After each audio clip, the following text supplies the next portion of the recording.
اعوذ باللہ من الشیطان الرجیم بسم اللہ الرحمن الرحیم قال یا ہارون ما منعک اذ رأیتہم ضلوا، حضرت موسیٰ نے کہا ہے ہارون تمہیں کس چیز نے روکا جب تم نے دیکھا تھا کہ وہ گمراہ ہو گئے، اللہ تتبعنی کہ تم نے میری پیروی نہیں کی۔ اس کے دو معنی ہو سکتے ہیں، یا تو میری پیروی نہیں کی یا میرے پاس آ جاتے مجھے بتاتے کہ یہ ہو رہا ہے، تم یہیں پر ٹکے رہے ہو اور تم نے اس کا سدباب نہیں کیا۔ افعصیت امری، کیا تم نے، اب چونکہ حضرت ہارون بڑے تھے لیکن بہرحال رتبہ جو حضرت موسیٰ کا بڑا تھا، فعصیت امری تو کیا آپ نے میرے حکم کی خلاف ورزی کی ہے، نافرمانی کی میرے امر کی۔ قال یا ابن ام، حضرت ہارون کا اے میرے ماں جائے، اے میری ماں کے بیٹے، لا تاخذ بلحیتی ولا براسی، نہ میری داڑھی کو پکڑو نہ میرے سر کے بالوں کو پکڑو، انی خشیت ان تقول فرقت بین بنی اسرائیل، مجھے یہ اندیشہ تھا کہ کہیں آپ یہ نہ کہیں کہ تم نے بنی اسرائیل میں تفریق پیدا کر دی، ان کے اتحاد کو تم نے پراگندہ کر دیا، ان کو تقسیم کر دیا۔ ولم ترقب قولی، اور میری بات یاد نہ رکھی۔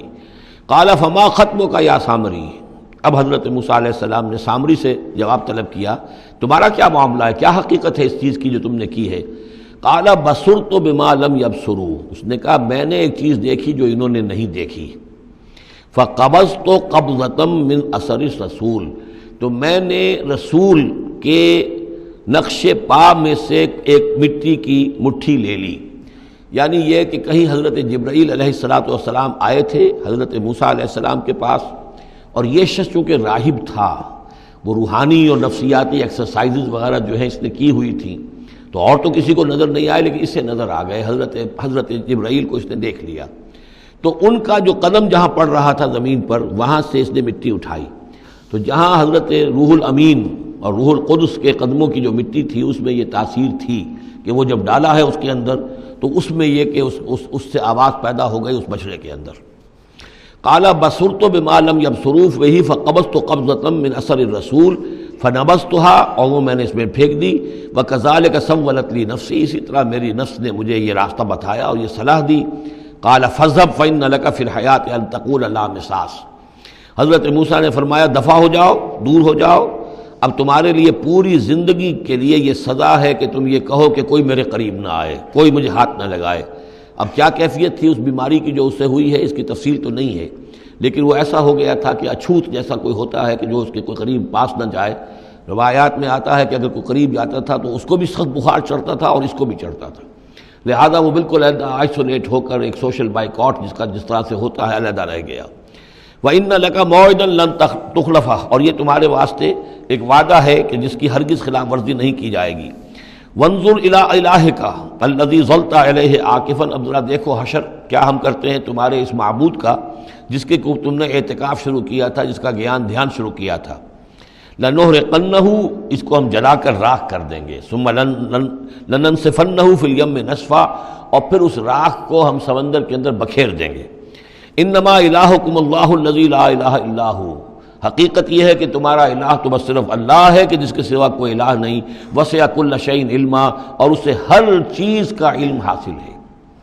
یہ جو معاملہ ہے اور اس سے متعلق بعض اور معاملات کے اعتبار سے ایک زمانے میں میرا خیال رہا ہے اور وہ خیال اب بھی ہے، ہندوستان میں جو آریہ آئے ہیں، اگرچہ جہاں تک مین بلک ان کا ہے وہ میں سمجھتا ہوں کہ حضرت حام کی نسل سے ہیں، لیکن ان میں کچھ گڈمڈ ہیں کہ جو کچھ اسرائیلی بھی ہیں، اور چونکہ جو ایکسوڈس ہوا ہے مصر سے 1400 برس قبل مسیح، گویا کہ آج سے 3500 برس قبل، تقریباً وہی زمانہ ہے جب ہندوستان میں آریہ آئے ہیں۔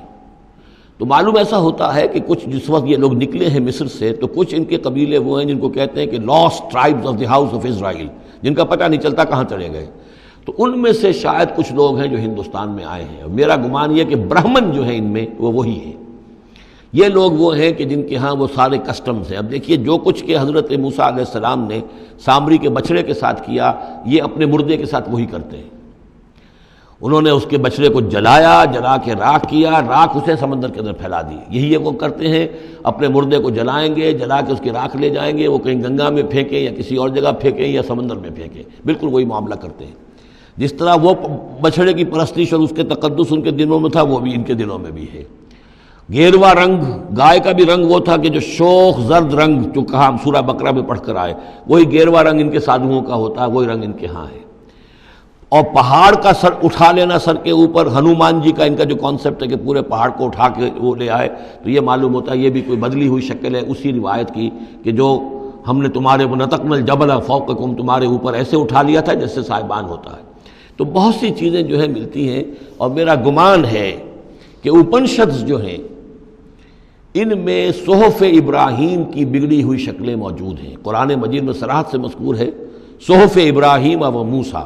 اب موسیٰ کے صحیفے تو یہ 5 ہمارے پاس ہیں موجود، تحریف شدہ ہیں، the first 5 books of the old testament, یہ صحف موسیٰ ہیں، لیکن صحف ابراہیم کہاں ہیں؟ ان کا کوئی ذکر بھی ہمیں موجود نہیں ہے، ہمارے پاس علم میں نہیں ہے۔ لیکن میرا گمان ہے، چونکہ ایک زمانے میں نے کچھ ان کا مطالعہ کیا تھا تو مجھے محسوس ہوا تھا کہ ان میں توحید کا جو پہلو بہت ہی نمایاں ہے، تو معلوم ہوتا ہے کہ شاید یہ حضرت ابراہیم کے صحیفوں کی کچھ اثرات ضرور یہاں تک پہنچے ہیں۔ آیا یہ وہی صحیفے ہیں یا نہیں ہے، یہ بات دوسری ہے۔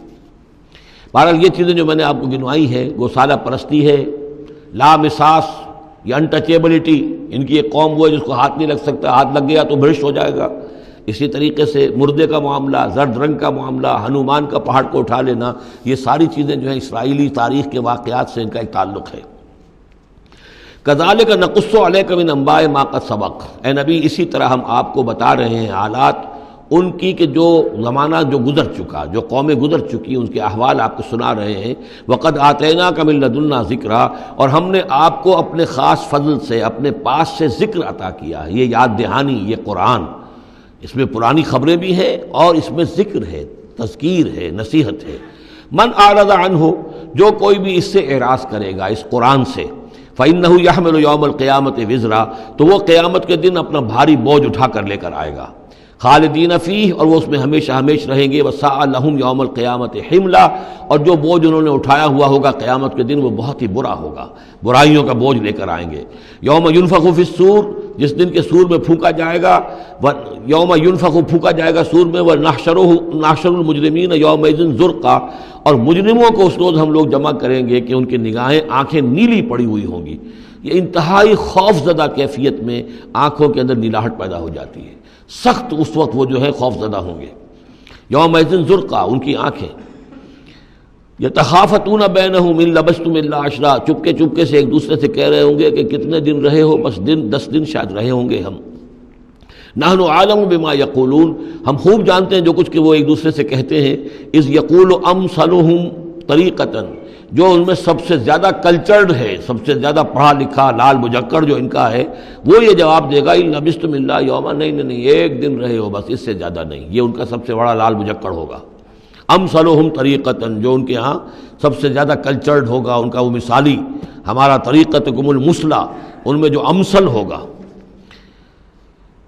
وَيَسْأَلُونَكَ عَنِ الْجِبَالِ، بس یہ 5 رکوع وہ ختم ہوئے جو حضرت موسیٰ علیہ السلام کے حالات پر تھے۔ بقیہ یہ 3 رکوع جو ہے یہ پھر جس طرح کے عام مضامین ہوتے ہیں مکی صورتوں کے،